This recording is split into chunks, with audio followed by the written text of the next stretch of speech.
আসসালামু আলাইকুম বন্ধুরা, আশা করি ভালো আছেন। আজকে আমি ইউটিউবের পক্ষ থেকে কমিউনিটি গাইডলাইন থেকে স্ট্রাইক খেয়েছি আজ এক সপ্তাহ। এখানে ইস্যুতে ফিলিস্তিন ইস্যুতে একটি ভিডিও আমি আপলোড দিয়েছিলাম আবু তোহা মোহাম্মদ আদনান হুজুরের পক্ষ থেকে বিগত কয়েক মাস আগে।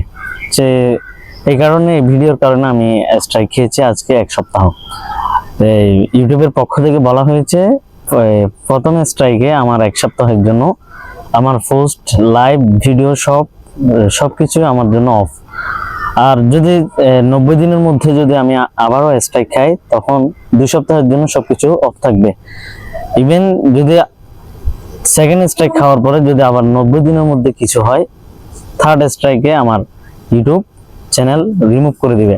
সো বন্ধুরা, কোনো কিছু ভিডিও তৈরি বা আপলোড দেওয়ার সময় খেয়াল রাখতে হবে যেন আমাদের কোনো চ্যানেলের উপর কোনো ইস্যুতে বা কমিউনিটি গাইডলাইন থেকে স্ট্রাইক না হয়, বা আমার কোনো মতে আমার চ্যানেল যেন নষ্ট না হয়। ধন্যবাদ।